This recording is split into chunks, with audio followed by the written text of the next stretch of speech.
欢迎收看新闻大白话，我是罗旺哲，马上为各位介绍今天加入的节目来宾。第一位资深媒体人谢寒冰，主持人好，大家好。退役少将厉正杰，汪哲好，各位观众大家好。政大国关中心兼任研究员严正声老师，主持人好，各位观众大家好。好，我们来看啊，现在呢，美国要延长对中国的301条款关税部分豁免了，因为美方呢将延长对中国在技术转让、知识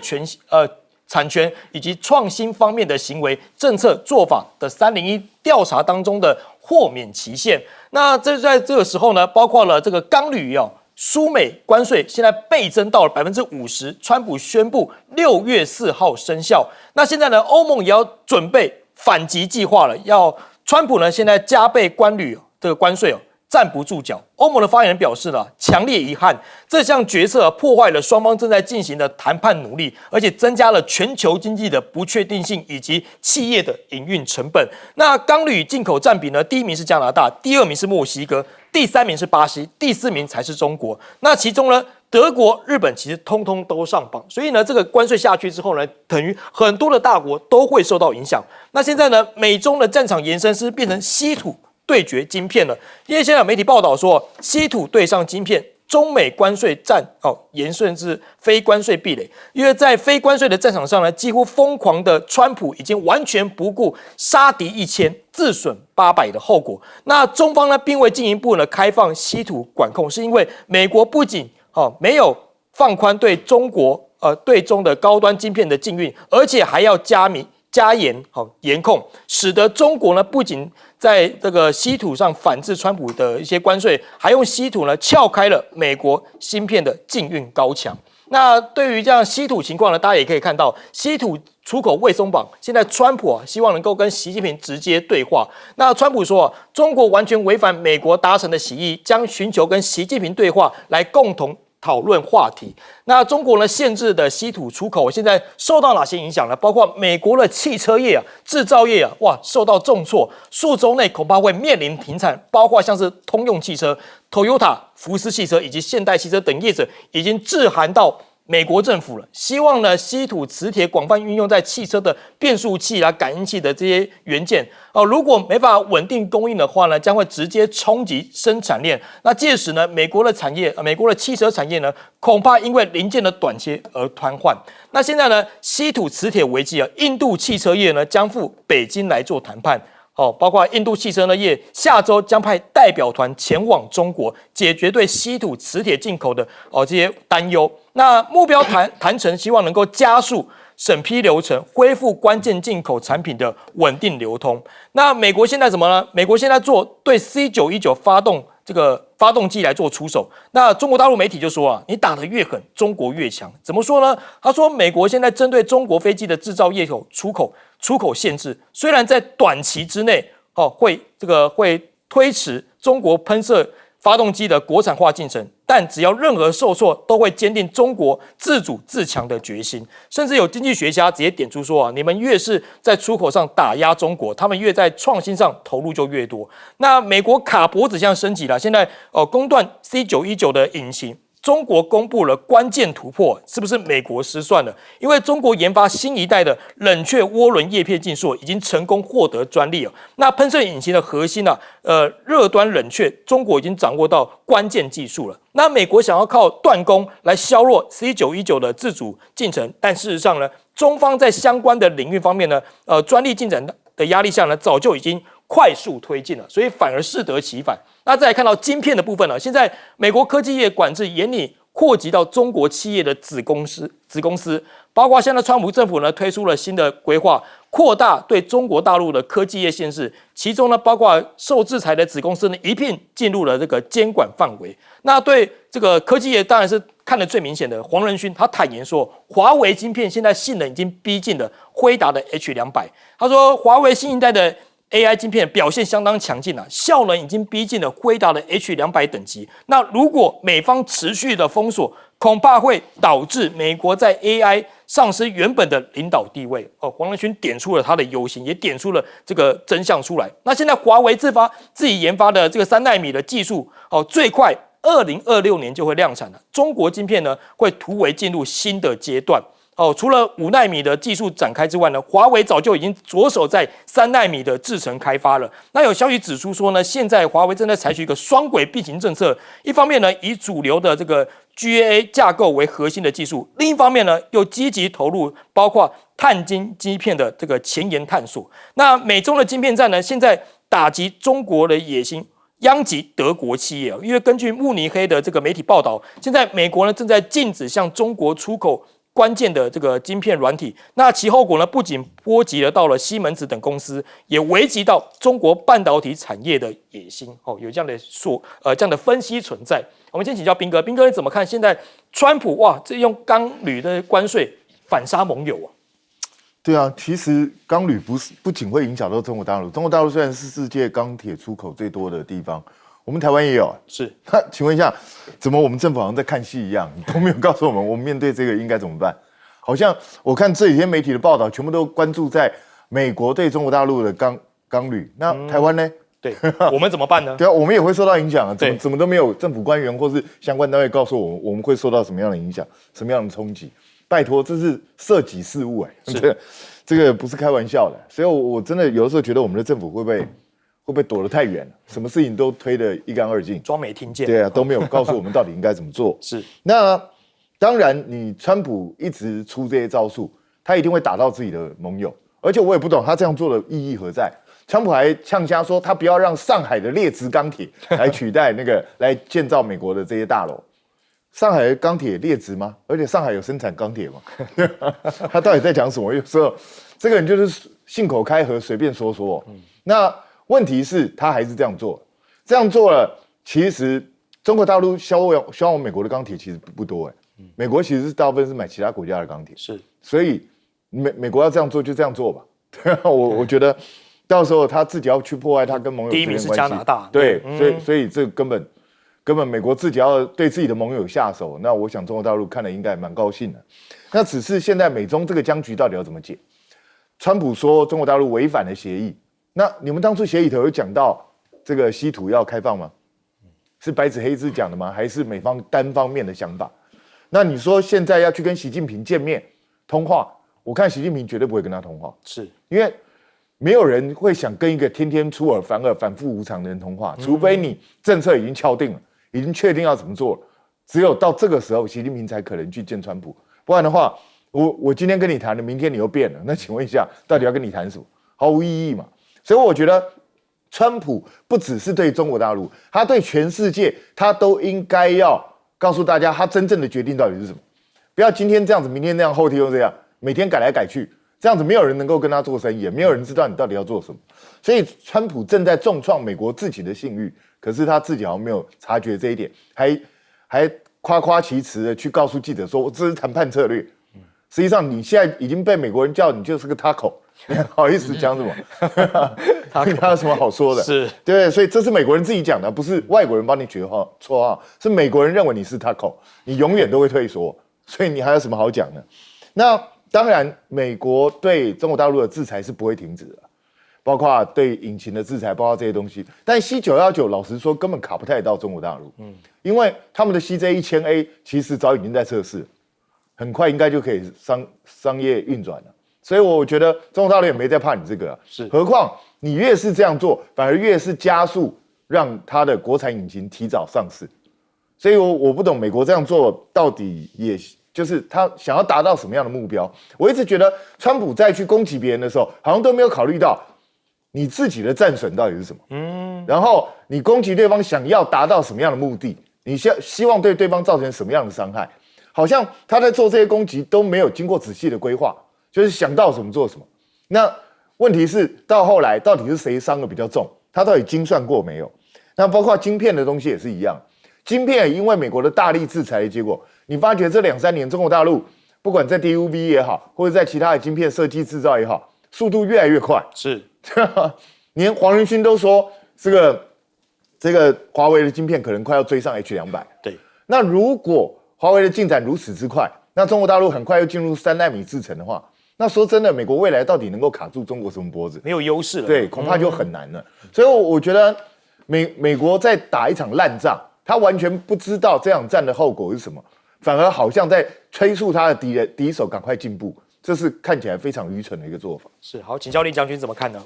就是我们从川普大概昨天他的发言，他说这个中国没有信守贸易会议的承诺，所以他好人就当到今天为止。是。从这句话里面，其实就彰显出来他对稀土的需求的恐急其实这件事情讲的就是，他认为说是川普认为说是我既然已经把你关税降低到这个没有再苛征145%，那你就应该要卖我稀土。那事实上就像彬哥刚刚所讲的，那时候两边在会谈的时候，在比利时会谈的时候，并没有谈到稀土要不要停止管制出口。所以我们很明显看到中美两国这时候就是说，一个是掐住他的喉咙不让他呼吸，用晶片，美国用晶片管制来掐住中国喉咙，中国就用这个2只手去堵住他的鼻孔用稀土插他鼻孔就对了对，然后让两边，我觉得两边都各自预置对方这个你不松手我也不松手现在看起来这个样。那后续来讲，当然我们可以观察，孰胜孰败了。目前来讲，我觉得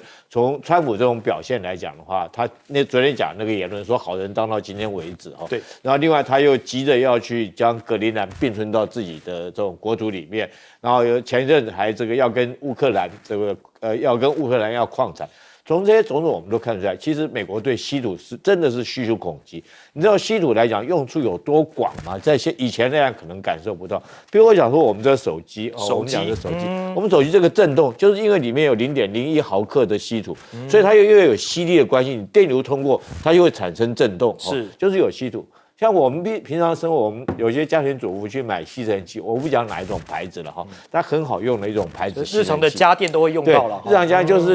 你不用插电线，你自己手拿就可以吸成的那种吸尘器，里面就是有稀土那更不要讲说汽车。那当然更严重的就包括到更重的工业，包括到太阳能、风力发电等这些需要磁力的东西都需要稀土。那当然这个重工业、军工业来讲更不用讲了，包括 F-35。但是美国自己在2015年他认为稀土这个污染很严重，所以他就停止了开采，也停止了提炼。所以中国来讲就不怕脏活嘛，他就继续干嘛。那不但继续干，他还研发了很多种专利。所以就算是美国现在从别的国家获得稀土，但你绕不过这种提炼的专利，你绕不过去，最后还是要跟中国要。所以我们看到印度这些国家现在很急当然。那美国来讲，这个卡住中国喉咙的就是晶片。但是我们看一下，最近来讲，我们几则新闻看得出来，比如说华为来讲的话，它前一阵子它推出它最新的手机叫 Mate 60它要量产，而且它是说是5奈米的晶片。我们先不论说现在来讲，晶片是不是华为可以做出3奈米。但是他如果说这个 Meta 其实可以量产，而且是5奈米的，代表说他已经有能力可以量产5奈米的晶片。当然你可以说是设计，那到底谁制造？是不是中芯国际制造啊？大家会怀疑说中芯国有艾斯摩尔的这种光刻机的技术吗？它可不可以做出3奈米或者5奈米的晶片？我觉得这东西慢慢总有一天会水落石出，也会真相大白，因为。目前很多的讯息表示，譬如说，中国在深圳的新凯来公司它研发了很多种什么山，从阿里山，我们台湾的阿里山的名称到武夷山，那各种一系列的这种产品来讲，推出都是在为了做这个光刻极紫外光的光刻机来做这方面的努力，做这方面的突破。当然，晶片的设计，我们看到小米玄界动幺那款 O1。也做出号称3奈米的设计，所以我觉得你从设计到这个艾斯摩尔的这种极紫外光机，它有可能做出来。那到这个晶片的生产，这个是不是中国也有这方面相关慢慢的技术？那你逼着他就要发展这些技术出来嘛？那我觉得如果说是当有一天美国发现说是他在科技业没办法再卡住中国脖子，但是中国却牢牢的堵死他的鼻孔之后。我觉得这就是川普你必须要认败的时候，可能那个时候，川普可能已经下台了，但是美国会不会因此这个在这个国际贸易科技方面来讲，就远远落后于中国？我觉得这是一定会发生的事情。好，请教严教授怎么看？说现在这个301关税政策，现在要延长对中国这个措施，你怎么看呢？我觉得就是美国过去我们看到它在面临到来自于我们讲说新兴工业国家，包括我们过去亚洲4小龙的挑战的时候啊，比如说我在美国教书的时候，我的一个学生有一天来台湾跟我联络，我说你来台湾干嘛？他在美国商务部工作，来调查我们台湾钢铝的倾销。说我们这个低价等于是倾销美国，那结果后来他也去调查韩国、日本跟大陆，那最后的结果就是后来他自己也承认跟我讲说，慢慢你就会发现美国的钢铁工厂太旧了。所以韩国这些日本都是比较新的，所以你基本上你那个生产的那个量啊、品质什么等等，就会提升嘛。虽然美国过去有这个光荣的历史，但是当你老旧设备，就像我们讲说，我们政府希望我们会换这个冷气机一样嘛，对吧？冷气机新的比较省电嘛，是一模一样的概念了。所以那个时候我就知道，就是说美国。当你竞争不过的时候，他一开头就来查你是不是有这个倾销，然后再来就记起这种条款啦、关税啦这些东西。那这个很明显就看得出，美国现在钢铁工业是竞争不过新兴国家。可是我们亚洲，我们刚刚也看到，前面也提到，真正的对美国最大的3个出口，有包括加拿大、墨西哥甚至是巴西都是大宗，所以并不是。好，他讲的主要对手的中国，那你今天祭出这样的一个从25%变50%的关税，我还是要强调一次，川普这个人真的很奇怪，从来不对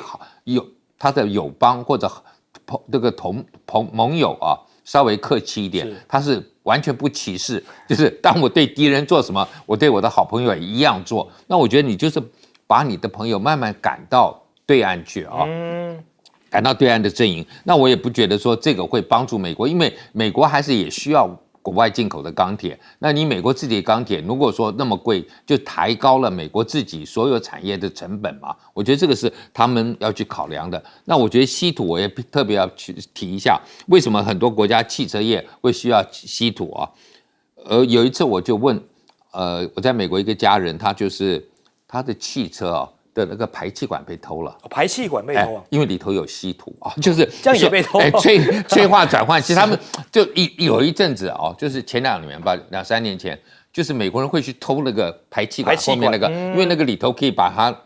找出一些稀土的东西，有些成分在里面，成分在里头。可是你就会去想到说，哇，这样也可以偷，这个连这个都可以偷，就是你要去重新创，就是。你觉得那个他大概也不晓得能够得到多少钱，但表示说还是有利益可图才会去做这样的事情嘛。所以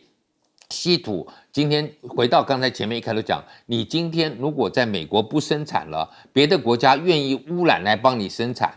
结果你还指控别人，那我觉得这个就是别人帮你牺牲，然后拿到了这个那个你拿到好处，应该就像。德国一样嘛，过去德国说我不搞核电，靠法国的核电，那你应该对法国要客气一点，因为友善一点嘛，友善一点，同样的情况嘛。那你今天需要这个稀土，但是你又不愿意污染，别人帮你污染了，结果你还在那边说三道四，所以难怪川普我觉得真的变成一个 taco， 他必须有的时候要被软化一下了。好，我们休息一下，广告回来继续讨论。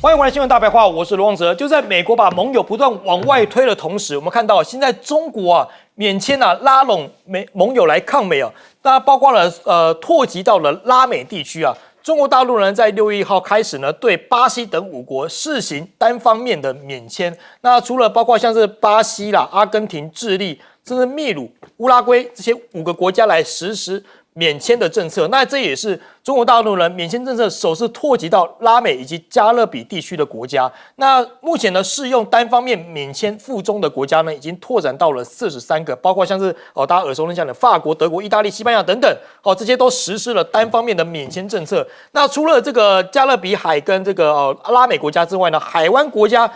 也被视为重中之重了，因为现在。中跟欧盟加海合会3方要加强供应链，那中方已经免签也涵盖了这个海合各国，包括像沙国、阿曼、科威特、巴林等这些国家。那现在中国要号召东协跟海外国家的大市场来对抗美国彼此拉帮结派，大市场的方式来对抗美国的关税。那东协跟海湾国家呢，携手跟中国携手成为世界最大的经济体。因为这些国家加起来人口20多亿啊，占世界的 GDP 来到了30%。那如果以这个购买力评价来算的话，这些国家的 GDP 成长占世界的 GDP 成长来到55%，已经超过一半了，所以非常有潜力。那联合的声明中同意说发展自由贸易，绕过美元，一带一路来建设等等。所以现在也变成说，最大的经济体俨然已经成型了。那美团的这个小巷超市呢，这个出海沙烏地阿拉伯呢，现在也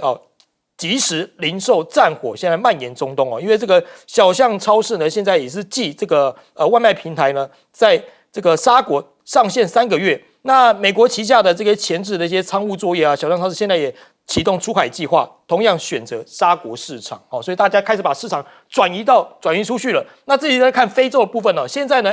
非洲也亮相中国企业的这个汽车博览会，中国汽车企业在第26届的非洲汽车博览会上呢，引起了强烈兴趣因为这个博览会呢，在礼拜3跟礼拜5在举行的时候呢，已经吸引来自30多个国家100多家的参展商甚至呢有包括肯亚的这些汽车零件的经销商说，中国的制造商已经成为他们公司创新产品的可靠来源。那另外一部分来看到，现在随着美国的军事实力下降中国在非洲要复制美国的军事模式，现在呢，包括了中国已经大幅的扩大，包括在这个坦桑尼亚以及吉布地以及中非共和国等国的影响力，要帮忙做这个军事学校的培训，还有越来越多的非洲军官。那如果华盛顿呢在缩减非洲大陆的军事存在的话呢，可能会进一步削弱华盛顿的处境尤其是各国越来越倾向北京跟莫斯科的情况之下了。那川普的国内经济呢，这才是最大的问题。现在是未爆弹倒数计时了。现在大而美的法案使美国的这个税成为武器，899的条款引发了华尔街的担忧，因为这个条款呢挑战了美国资本主义的开放性。那透过了特定的外国投资课征的这些额外的税金来促成美国的经济目的，打击那些对美企业让不公平的这些税负国家。可是巴克莱银行呢的欧洲股票的这些主管表示说，对于在美国营运的欧洲企业来说，这个法案呢构成潜在威胁，而且可能会引发资本外流，这才是最根本的问题。那美债现在是不是也没救了？小摩 CEO 示警说有个原因会导致这个债市崩溃，什么原因呢？他预测说，除非美国采取的措施能够解决不断上升的政策债务，否则将会出现危机。另一个呢，就是悲观的原因是美国正在审查川普大而美的税改法案所以危机一波接着一波。那现在呢，债券拍卖表明这个川普经济的纸牌屋很快就会倒塌了，因为美元的不稳定性跟国债市场的崩溃不仅会损害美国的声誉，它可能引发全球性的危机这才是最担忧的地方。那经济学人也点出说，美国金融像一个不定时的炸弹，指向私募基金包括这几间的这些公司的资产已经是累积到了2.6兆的美元资产，几乎是10年前的5倍了。那在此时间呢，大型银行的负资产成长50%，来到了14兆美元。可是像川普旁边是不是少了一个说真话的人？大家也想问，因为鲍尔才刚见完川普之后呢，花絮隔天开火了，联准会影子主席批说 Fed 不是被宠坏的王子。说那联准会的官员不该是被宠坏的王子。那联准会上兆美元的负债表呢，助长政府挥霍。那另外一个大家要看的是这个川马情产生另外迹象。川普想策亲近马斯克的 NASA 署长人选，那包括了像这个艾萨克曼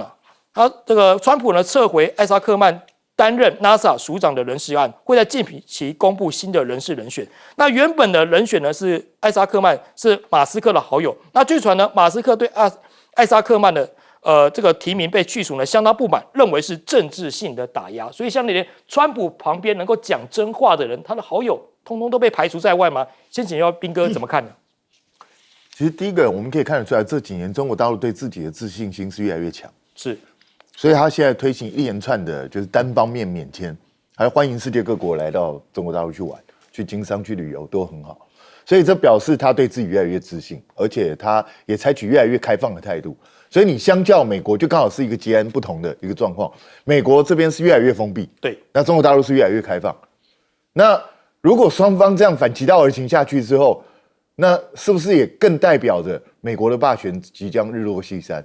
因为照理来说，一个世界级的霸权，它应该是采取更开放的态度啊，没错，他也不在乎别的国家跟他竞争了。结果现在你会发觉，最害怕竞争那个就是美国，所以我觉得这个看起来世界的大势就在往这个方向去走。那中国大陆现在为了就是避免被美国不断的冲击，所以他也是积极在开拓其他的市场，包括东协，包括中东。他其实本来跟他们就已经有很好的联系，那现在在这个机会上更加强这个联系，而且对这些国家来说，因为川普开的是地图炮，也就是川普是对全世界展开攻击，无差别攻击。对，所以大家都很担心美国这个市场可能会出现重大变化，所以在此同时，他们当然要想尽办法抓紧世界第2大市场，就是中国。是，所以我觉得美国正在促成这样的一个状况产生，也就是让美国的盟友，甚至世界上其他的地方跟中国大陆产生更紧密的连结，因为美国现在变成一个不确定的定时炸弹。所以我觉得川普的自己的策略的失误，可能会他想要让美国再次伟大，可是实际上他可能加速美国的沉沦。我觉得这才是现在最严重的一个事情。那问题，川普还在恶搞，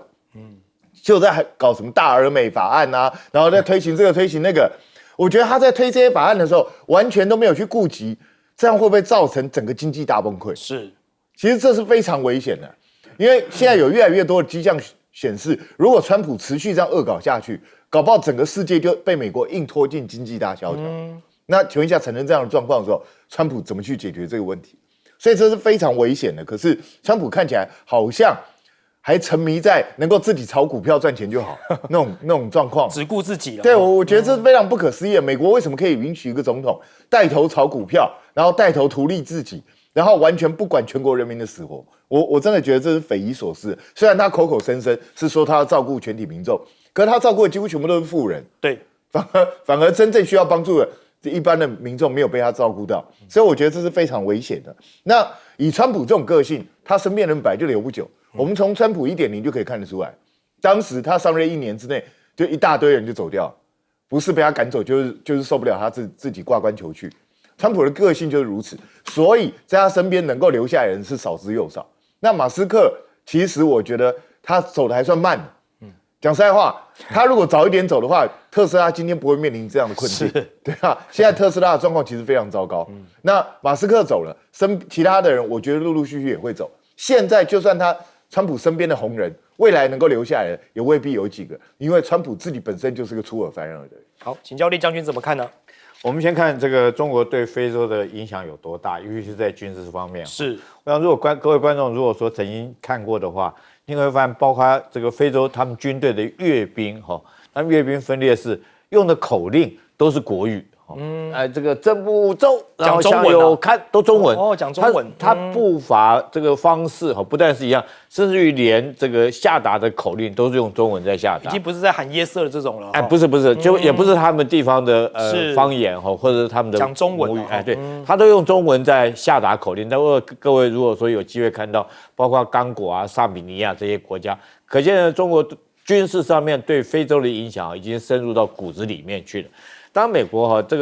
美国川普这时候提出这个大而美的所谓这个法案来讲的话，简单来讲就3件事。第一个就是减税他原来选前答应的，包括一些这个小费税啦或加班的这些费用来讲，他要免税，答应这些老百姓。那第二个就是增加各国的关税是第三个他就是要把制造业拉回美国去。但制造业拉回美国，我们现在看起来好像是不可行了。川普自己有讲，他就不再做这个 T 恤，不再做鞋子、袜子可见他也认清楚这件事情，要把制造业拉回美国。那现在来讲，他这个大而美的法案，不是川普自己一脑门子热在里面搞这个，现在包括到摩根大通的执行长戴蒙都提出严肃的警告，说你这个减税法案下去以后，你这个大而美法案下去以后，会不会造成美国债市的崩盘？那美国这个华尔街的大佬也都纷纷提出来示警。那你要知道，其实以前我们来讲的话，大概有两个东西是一般是认为是最保值的，就是第一个就是美债嘛，对，第二个就是黄金嘛。其实美债比股市还严重，知道为什么？因为美债去买的人，第一个都是一些这个大型的银行或企业界或者是国家才会去买美债，要不然就是什么一般平民会去买美国国债的，大家都是像我们这种退休的老人，这个为了生活来讲会去买美债，因为他觉得说是比较保守，这个虽然说是收益率不高，利息不高，可是好歹它这个比较稳当，所以一般来讲都是这种企业在买，或者这种老百姓在买。那当你美国国债如果说是债券突然崩跌来讲的话，那你想想看有多大？那绝对比股市的崩盘影响还要再大。那现在来讲的话，你美国现在我们很明显的看出来，就是他们也提出警告了，说美国如果说你现在这个大法案，这个大而美的法案通过之后，你现在美元的这个信用已经被从3A 已经降平了嘛，那紧接下来如果说通过的话，你这个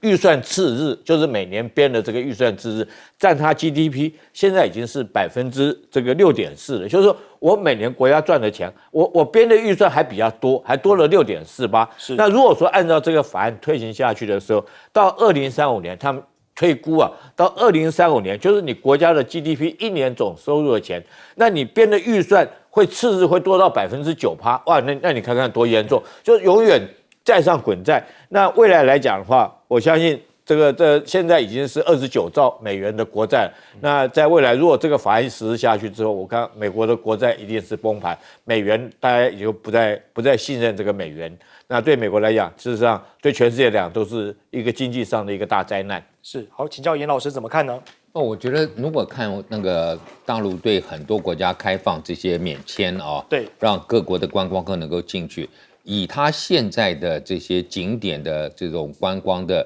水准，大概是可以，但是人数我就不晓得能不能够承受多少。但是大陆有一个大数据的算法，它一定就可能像日本的富士山一样，就是会有算出来了，就是你到底能够承担多少。但是无论如何，我觉得大陆的景点事实上比美国多的美国真的，如果说天然景点各种东西，那它的整个我们就说 infrastructure， 这个你说这个基础建设大概也都够那慢慢的我们也看到这些航空公司飞进去的飞机，这些我觉得都可以承受。那未来如果说就是有人去了以后，这个就是比较麻烦的部分，就是大家习惯觉得哇还蛮方便，然后呢去一次以后，慢慢开始觉得我可能也要用这个滴滴打车，我可能要用这个各种的这种大陆的软体来买东西的时候，那这个影响就很大了，是因为看过之后使用之后，再把这些想法带回他们的国家，那美国就变完全抛在脑后了，所以我觉得这个是美国应该要去思考的问题，不是说你今天你把人家排拒在外，对方在那边开放的时候，你一定会输。但是因为对方今天如果说是非常非常落后，那也没有人会要去嘛。对但是现在它是有吸引力，所以我觉得这个是美国川普这个人这个没有去思考美国的长久利益那另外当然就是我自己做非洲研究，因为我们就是最近大家都在看，就是自从这个非洲发生了几个军事革命之后，把军事政变之后，把法国人把美国人慢慢赶出去，就已经是这个叫俄罗斯的这个我们讲说过去讲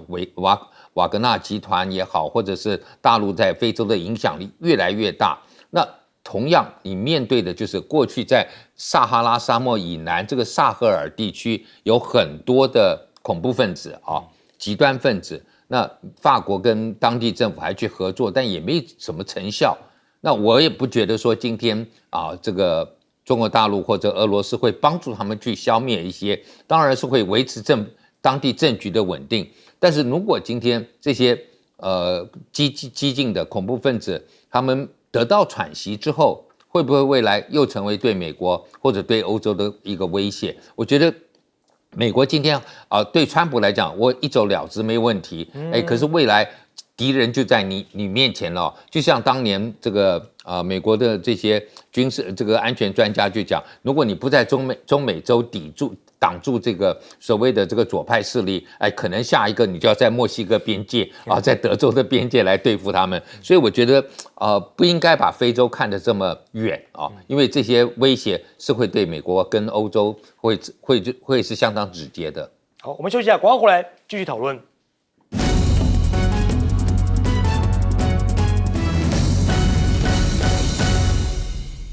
首要先带你来看到的是，现在美中大战战到哪里？好，战到说呢，有可能在几个星期之后，你可以看到，first stage 会到哪里了哦？因为呢，现在中方还是没有松口那个稀土要让它给出口嘛，所以呢，美国的汽车制造业其实受创很深。据说啦，包括通用啊、Toyota 啊、福斯，还有现代都已经致函给美国政府了，拜托啦，你动一下好吗？采取一些行动好吗？变速器、感应器这一些里面都要用到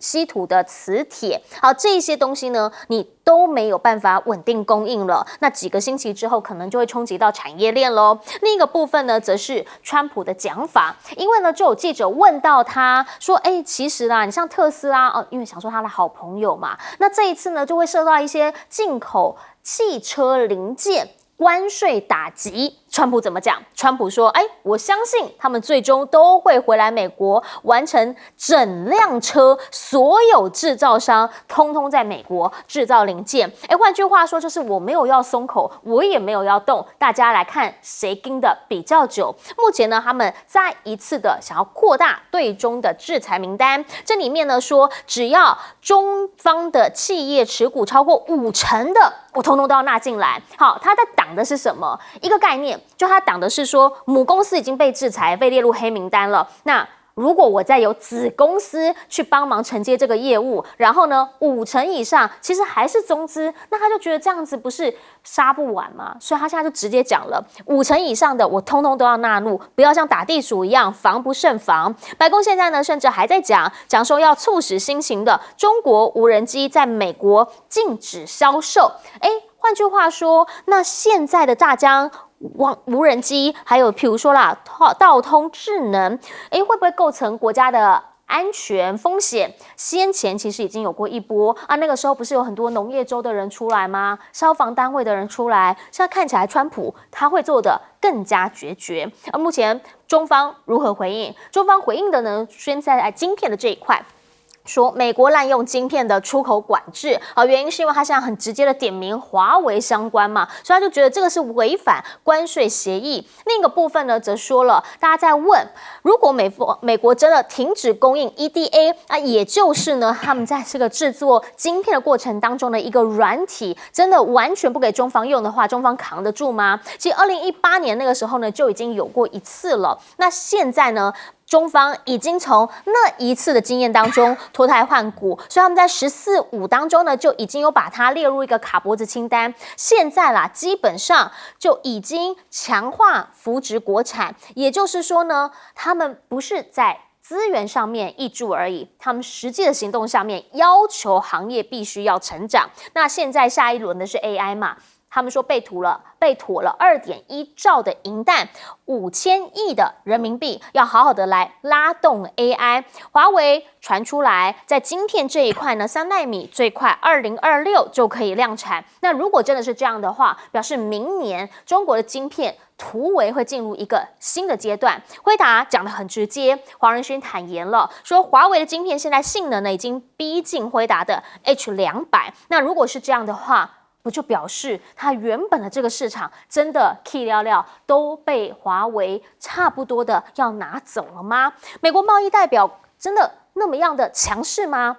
也许有的时候还是会有务实的那一面，包括今天看到的是他们打算要延长301条款关税的部分豁免，5月31号本来是昨天要到期，现在再延3个月到8月31号，但是真的会松手吗？没人知道，因为现在川普的态度好像有的时候松，有的时候紧。比如说哈佛这件事情，本来讲的很决绝绝对不给他们进来，绝对要把中国这一些的学生有问题的学生赶出去。现在又讲了没有啦，我不会针对中国留美的学生，你们不会有事的。我们针对的是个别学生，但JD Vance 不是这样讲啊，他讲的是美国不需要依赖外国人才，我们也可以建立属于自己的哈佛、自己的高教体系，发展本土人才。哈佛大学的老师是怎么样来看这件事情？校长顶住了，哈佛这个宪法学老师叫做特里布，讲法是说呢，其实现在这川普政府都在制造一种恐慌的氛围，要大家不要害怕，川普只是纸老虎。你会问为什么专拿哈佛出气？好，除了今天讲呢，他们可能反犹之外，另一个讲法是说，因为习近平的女儿叫习明泽，先前呢说就是在哈佛这边念书的，解放军甚至来到这边来保护他的人身安全，所以现在川普的盟友跳出来了，说，这件事情怎么能够被允许呢？习近平现在则是在《求是》的杂志上面发文，强调教育对科技还有人才的支撑作用。换句话说，当美方强调他的人才要是本土人才，其他的世界各地的精英人才可以去哪？是不是表示中方这边有兴趣要来吸收、要来教育这些人才呢？回过头请教一下亮哥，您会怎么样来看？原因是因为呢，中国现在就是限制稀土的出口。很多人讲啦，汽车业，美国汽车业可能扛不住，也许再几个星期就面临停产。我现在所有的讯息都不乐观啦。日本也跟美国表示，如果汽车还有那个引擎零件关税不能彻底解决，对，那他不会跟美国签协议。因为日本最近又见了一次嘛。是。那欧盟因为川普前天突然说钢铝税要增加到50%，那引起欧盟蛮大的愤怒啊。所以现在欧盟也不乐观因为我觉得川普真的是变来变去了。比如说这个稀土就牵涉到你对那一天暂缓90天日内瓦协议你的认知啊。中国大陆就不认为它有要开放管制开放稀土啊，那美国就一直认为有。那没有错啊，它有一条啦，说什么项目之外的全部。那中国大陆后来有特别针对那一条做解释嘛？那确实，美国有很多行业目前就是因为稀土被管制，所以陷入了困境啊。那川普也写了一个贴文，就直接骂这件事。那所以你看到美国最近有很多动作啦，是比如说包括跟全世界说不可以买华为的晶片，对，5奈米的啊。然后 EDA 不可以卖给中国，连猪都不行，然后还扬言要制裁 C919的飞机引擎嘛，对不对？然后又加上这个对哈佛学生的制裁，所以我的意思是说，美国最近动作蛮多的，各面向，所以我觉得一定会让中美谈判的氛围变差。实际上，我是怀疑贝森特自从那一天签完日内瓦那个协议之后，根本就没有一件谈判是顺的啦。他在那边瞎说啦，说有啦，我们有谈啦，可是最终可能需要川普跟习近平打个电话，对不对？是。我跟你讲，这种事习近平会接电话，我才不相信。对于这种贸易的谈判细节，你了不起就跟何立峰、王文涛就差不多了，这个还要扯到习近平。那你如果要跟习近平扯稀土要开放，那习近平一定会跟你讲啊，那你科技管制也要解除啊。对啊，他一定会跟你这样讲的嘛。那不是又卡住？美国怎么可能开放半导体的制裁？我觉得不太可能。所以稀土我看也会卡住。所以如果就这个角度看，因为他们本来大概估计6月10号要见面嘛。对，快到了第2轮的。今天已经6月1号了嘛，所以你看最重要的几个都不顺，就是中国、日本、欧盟那我也不认为这个哈佛大学这件事不重要了。因为那个人是美国人嘛，又没你的事。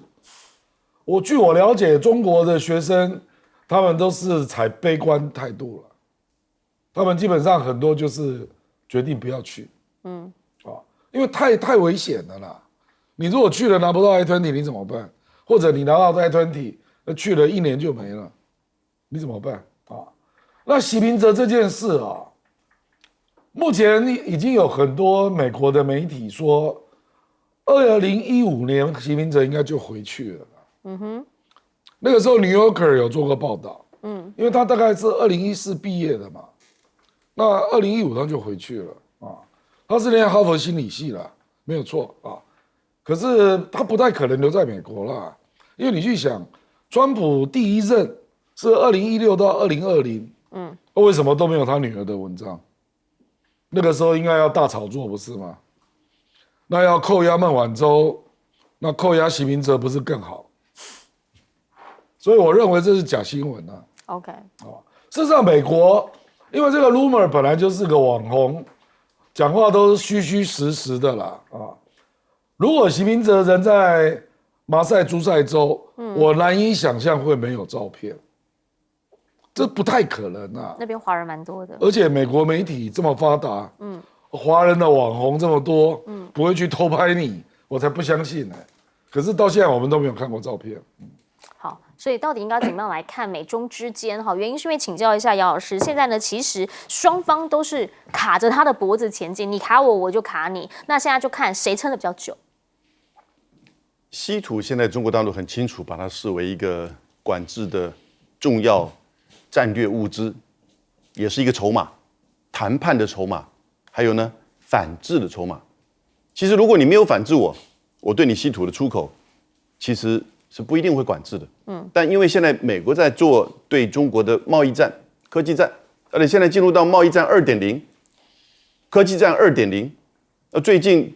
昨天、现在要可能对输往中国的乙烷是石化工业所用的。美国的乙烷的出口每年1半前往中国大陆。大概中国大陆来自于尤其墨西哥湾呢、这边出产的乙烷，那每天是23万桶每天。那当然，你美国不卖，它可以去移转。过去这几年，乙烷某种程度被中国视为一个平衡中美贸易的一个进口的采购，结果你现在把它作为一个管制的项品，就你卡到的是你自己1半的出口，那中国可以到别的市场上的别的去买，当然市场会受波动，那可能呢也会必须要做一个移转。我是觉得现在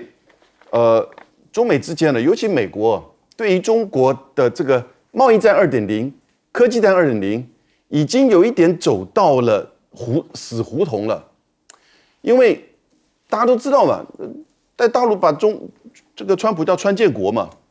而且真的认为他就是川建国哦。你对哈佛这样子一个作为，因为哈佛代表的是全球，就是大家这种国际合作、精英交流，然后到最重要的学术殿堂去做相互的学习、相互的这个最重要的顶尖的科技做学习。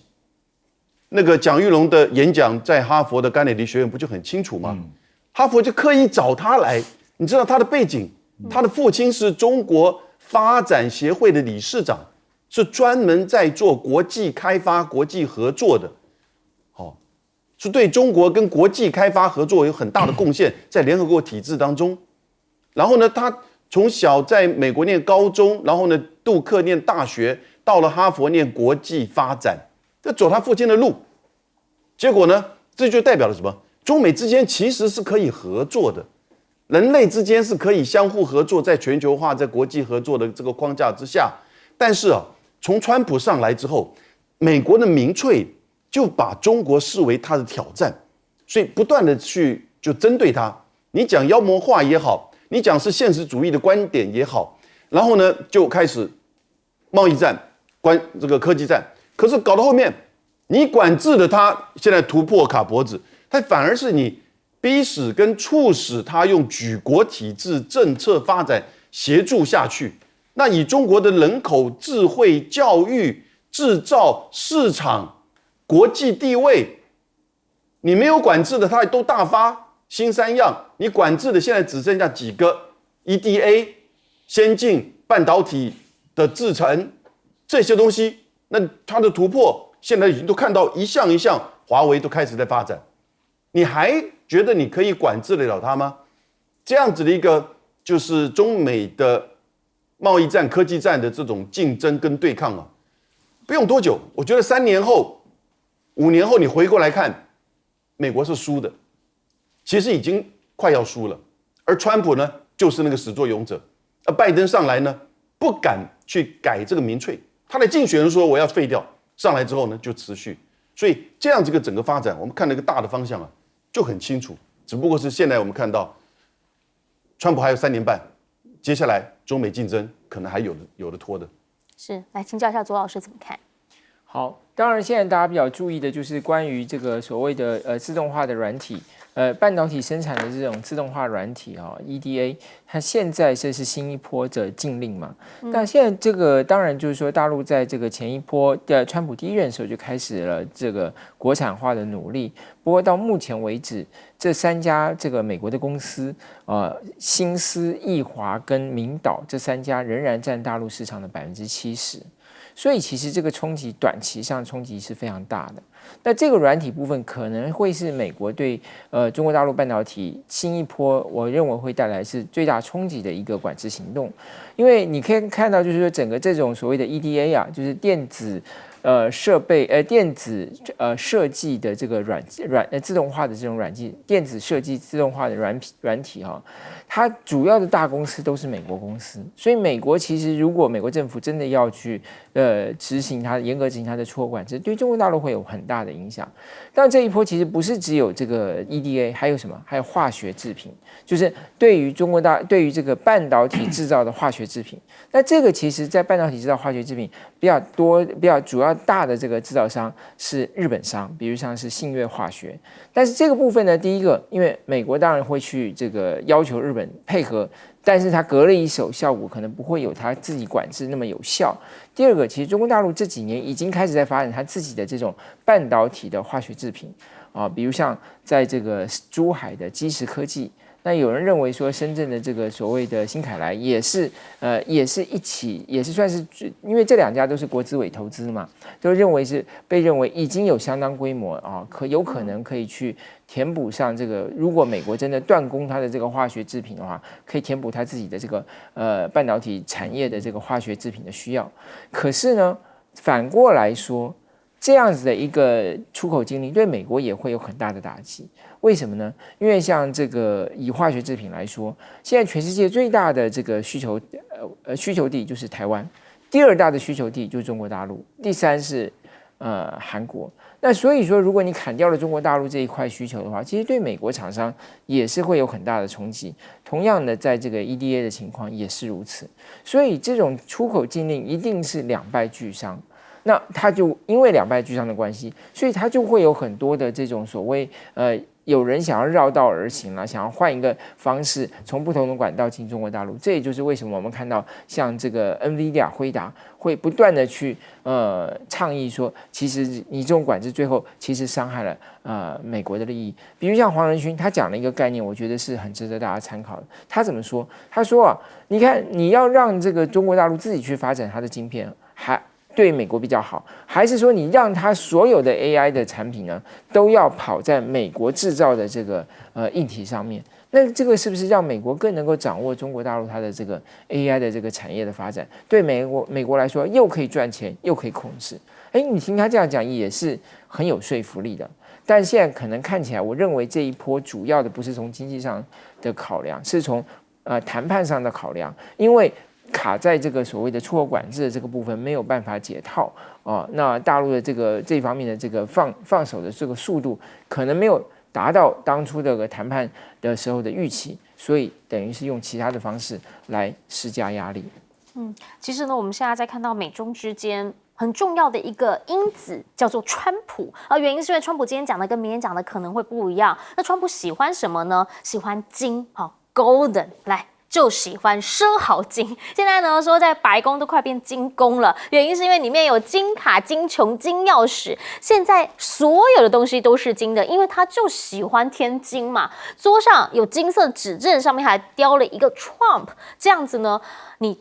我最惊讶的是他连那个电视遥控器都孔金没啦，这个真的是很不得好。如果是这样子的话，那你想想看，这样的川普，然后你把它比作李光耀。新加坡人炸锅了。这个是美国的防长 Hexas， 他现在正在新加坡嘛，那进行这个商会。香格里拉论坛在新加坡举办，虽然说是英国这边的智库来办的，可是他是怎么样形容川普的？他说川普和李光耀这两位呢都是历史性的人物，把他们两个放在一起，新加坡人炸掉了，说一个具有重大历史意义，另一个叫歇斯底里，还说了川普比作李光耀就跟泡面还有精致餐饮，你说它是一样的，这样的说法是没两样的，你就可以知道新加坡人有多生气了。其实川普现在呢，他想做的是什么？是要让美国再次伟大，但他认为一直有一个绊脚石绊着他，那叫做 Fed， 也就是呢，现在联准会有没有办法真的降息？其实他认为会影响到他整个大盘策略。目前啦，下一任的热门人选是谁？这个人呢叫做华许。他就讲了，总统本就应当有权批评央行，央行官员不应该公主病，不要那么怕被骂啊。其实呢，现在川普的政策让大家最在意的是什么？因为联准会他没有办法来左右他嘛，可是他可以制定的是他的政策，但他现在那个大而美的那个政策呢，其实有可能会增加债务的负担，而美元指数也因为这样面临了贬值的压力。就在这个时候，大家想问了，其实他在选举的时候不是告诉大家，面对财政，他呢就要缩减开支，那个时候呢才找了马斯克来帮忙嘛。那现在马斯克确定已经退出了，可是呢，却好像开始有很多负面讯息出来，包括了纽时说他在选举的时候有服用大量的 K 他命，那他的讲法是胡说八道，根本就没这件事情。也有人开始来审视，如果他真的像他讲的那么厉害，有办法一口气砍掉2兆美元的支出的话，那请问他现在退出砍了多少？结果啊，现在去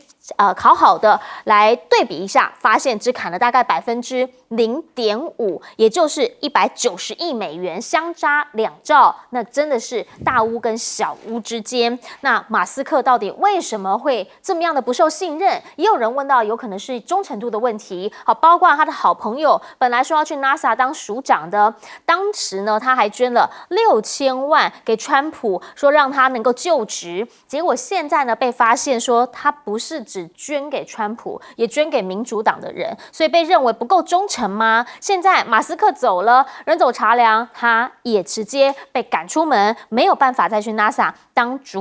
署长了。其实我们刚刚讲到，川普现在的一些做法，好，跟先前他刚上任或是选举时候的讲法可能又不太一样。目前他要推的是这个叫大而美的法案，之后会让税法变成武器吗？里面有一条叫做899条款，这个条款是要干什么用的？世界各国都很在意，原因是因为这个条款允许美国对外国的政府或者是企业在美国的投资加重税负。也就是说呢，如果你对我这边有相对的课税的话，那我也可以对你课税。一开始呢，从 5% 开始，慢慢的最高我可以加到20%。那如果是这样的话，会不会就让全球的资本反而不想进去了？这个就被认为是不是下一波在打资本战？摩根大通的执行长讲得很直接，说其实美国最大的威胁是内部敌人呐，也就是我们自己管理不善才是一个大问题，而且不是联邦而已，是到州政府、到市政府、到退休金制度这一类事情才是打击我们，不要一直往外去找敌人。目前呢，川普下一步要做的有可能就是钢铝税翻倍。那如果这样的话呢，欧盟已经讲了，我们其实先前已经有开会通过，7月我们会进行反制。另一个部分呢，则是德国，也就是呢，他们要对美国的科技巨头课征10%的数位税。好，这个数位税呢，就会让美国之后这个899条款参院如果真的过了的话，就会对德国这边也要来课相关的税务。那德国的总理呢，梅尔兹在上任之后，5号即将要访问美国，大家就在问，你看到前面那些，比如说啦，乌克兰泽伦斯基啊，比如说南非总理去那边都被人家 saving， 你会不会担心？他说我不会服用镇定剂，我是觉得还好啦，但是我确实会跟他谈论，包括了俄乌战的问题，包括了贸易的问题。只是这一谈要怎么谈呢？回过头请教一下亮哥，您怎么样来看？好，这个是川普，现在呢什么都用金的，结果呢 Hexas 把它比喻跟这个李光耀放在一起，新加坡人就炸掉了。其实 Hexas 本人也没有人尊重他啦，他就在气中国派的级别很低嘛，所以他才会在那边讲一大堆话嘛，不是吗？所谓全力保护台湾呐，那全力保护台湾，欠台湾的武器赶快给啊！你全力要保护台湾，所以一定会捍卫盟友的安全。结果韩国在撤军，冲绳也在撤军。我这样 Hex 讲话就跟放屁一样啊 ，Nobody care。我讲白了就是这样。中国也是因为这样，所以不去啊。我有什么话我跟你讲？我觉得很多都是川普把自己给做贱的啦，自残呐。那你身边都是马屁精来恭维你嘛？那事实上，美国有识之士，包括商界、学术界，没有一个人认为你走在正确的道路上啊。那可是很不幸啊，就是我们看到司法也走不通啊。那个联邦国际贸易法院，那上诉法院就驳回了嘛，对不对？那国会也走不通，因为川普一定会用否决权嘛。所以到最后只有一招可以让你真的改变嘛，就撞墙啊。这个就是世界的灾难啊。可是真的我真的看不到有任何其他方法。比如说我估计手上有股票的朋友啊，你们最好小心一点啊。我认为中国这个不会有结果了。接下来欧盟、日本也都不会有明显的结果。那川普就又暴跳如雷啊，然后不知道又要发生什么事啊。他可能一下税率90天就不算了，立刻拉回来。不然你既然要暂缓90天，你怎么可以把钢铝税拉到58呢？你自己就违反协议啊。所以跟这个人互动，根本讲的话都没有用的嘛。我甚至认为白纸黑字也没有用了。对于这种人，只有一个是有用的啦，就是他自己撞到墙了，或者是共和党的人跟他说：“你这样我们都会落选了。”然后或者是金融市场又来了一次大跌，然后老百姓缺货又开始了。我觉得没有什么其他的招了，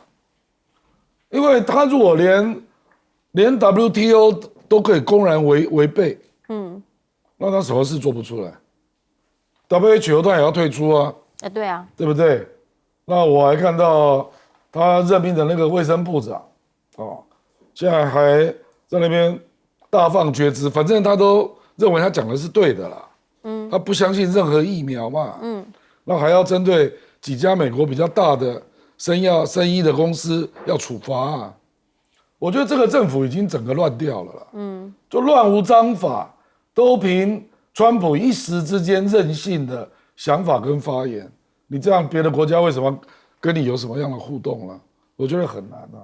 是，所以想要请教一下杨老师，您会怎么样来看？原因是因为现在呢，大家就想问他到底下一步会是什么？那包括啦，现在呢，他很在意忠诚嘛，马斯克也走了，才发现说，其实好像也是虚晃一招。到底这整个川普内阁玩真玩假？川普内阁就叫做弄成内阁，都是马屁精，对，而且这个后面换上来更加的要比前面表现要突出，要更马屁。我记得很清楚哦，1996年有一个很有名的学者，那个时候叫 Samuel Huntington， 就杭廷顿，就讲那个文明的冲突。他预测冷战结束了，接下来这个世界不是国家跟国家之间的冲突竞争，而是文明跟文明。他认为西方文明主要就是对抗儒教和中东的穆斯林文明。那他这1996年在台北，他开了一个会，我在下面，他就预言新加坡在李光耀过去之后将会瓦解崩溃。底下没有一个人赞成他。美国人、西方人对于儒教、儒家，从日本、韩国到释小龙到中国，是满怀的戒心。因为一方面是人口、智慧、教育，另外一方面呢是东西之间的这种变动。你就看，那这个时候，你看当这个 Hex 美国的国防部长到香格里拉的时候呢，去拿李光耀跟川普，哇，这个哇刚好我们来比一下好了，因为其实美国的资本不喜欢新加坡的，那个时候吴作栋到哈佛大学领那个荣誉博士的时候，哈佛大学的毕业生有一半是背对过来反对他的，哦，结果现在拿川普来就跟李光耀比，你是在抬高谁呀？哦，基本上李光耀是一个政治精英，川普是什么？房地产商，还6次破产，然后走向政治，民粹，哦，然后呢反制，他真的反制哎，因为他现在所有的关税政策是1987年他就这么认定的。现在我们看到他当时登的广告，他当时做的这个演讲的画面都出来了，跟现在讲的关税政策、全球对等关税一模一样。所以他1987年就这么有智慧，就显然他完全反制嘛。那你看到李光耀呢，在新加坡治理的是现在 GDP 人均 GDP 比美国还高啊，智慧理性。你知道新加坡的总理的薪水是多少？160万美金，很想当总理哦。但是呢，这就是养廉嘛，然后呢，培养你真正优秀的人带领国家，而且采取了一个叫做发展国家的政策，不是像美国那种绝对的对立、两极化的贫富差距难以想象。美国就是金权政治，我们叫 plutocracy， 完全的金权政治。川普是金权政治最极致的，以前他们还遮遮掩掩呐，还说啊这个是民主的，这个是为了这个道德，为了人权。现在一切都是金权政治。那新加坡呢是一个智慧的治理，所以你现在比较新加坡跟美国，我就觉得今系和系哈。1996年的时候说李光耀过去的时候新加坡会瓦解，现在看到美国的这种混乱，让人真的不胜唏嘘啊。请教一下左老师。好，我觉得马斯克当然是非常有戏了啊。不过我觉得再往下看啊，这个 NASA 新的这个被提名者撤回了，我觉得这个举动很有意思。当然很多人会认为说，哎，这是不是表示川普跟马斯克彻底闹翻了？我倒觉得川普跟马斯克其实没有完全闹翻了。为什么呢？因为其实马斯克跟川普的合作对马斯克还是有很多好处的，包括他的这个 SpaceX 跟这个 NASA 的合作，包括因着川普对这个南非总统的这个突袭啊，这个南非政府居然核准了马斯克在南非的这个就是 SpaceLink， 就是 Starlink 在南非的这个经营啊，所以这里头可以看到他们两个没有完全闹翻。那么为什么要把这个目前讲的这个叫做艾塞克曼要撤回呢？主要其实两个啦。第一个当然就是说，因为艾塞克曼呢，可以说就是说，第一个艾塞克曼是他本身是过去有投资到 SpaceX 啊，所以他认为说，那这是会有利益冲突的问题。事实上，本来过几天就要投票了，结果临时撤回来。所以当然就大家很意外，所以我觉得一个放在台面上理由就是他的这个所谓会不会有这个所谓不当利益的问题。第二，不当利益不是就是所谓这个利益冲突的问题。第二个当然还是涉及到川普现在他的周围啊，包括像卢默啊或者这个班农啊这些不在他那个团队，但是在 Mega 群众里头有很大影响力的人，对马斯克这些人他很有意见啊，觉得他们这些人其实就是高大上的这些富裕阶级，跟我们这些普罗大众是不一样的。所以当然这个也使得他要调整一些，当然跟马斯克跟这个川普的一些冲突也有关系。比如像马斯克就挑战了所谓大而美嘛，大而美里头涉及到马斯克，主要是他里头针对所谓的你家里如果有安装，过去啦在拜登时代，你家里有安装这个太阳能板的话，要减税啊30%。现在说这个大而美是因为要减少政府开支啊，所以把这个也撤销了。那马斯克就是特斯拉，还有一个特斯拉能源。特斯拉集团有个特斯拉能源，那他们也是在推动这个装太阳能板啊，装各种替代能源，所以当然他们受害者，所以他们也跟这个川普也闹翻了嘛。所以这个其实就是说有一些他们政策上的这个冲突，有一些是他跟 MAGA 之间的这个冲突，当然还有一些是他实际上法规的问题。但整体来讲，其实你会发现到，在美国这个政治体系里头，第一个有钱人说话真的很大声，因为这个艾萨克曼。他在川普就职的时候捐了5000多万啊，当然现在但是如果他真的被撤回来，是川普把他撤回来，当然也会对于那些过去支持他的这个富人，也会带来一个很大的冲击啊！哇，捐了你5000万，还是最后半途而废？因为艾萨克曼他是很有决心要推动这个所谓的太空计划的，他自己就到太空去了2次，有一次还在这个月球上还真的有走过，在这个太空上有漫步过哈，所以。后续到底怎么样？我觉得川普呢，没有你想不到，没有他做不到，只有你想不到。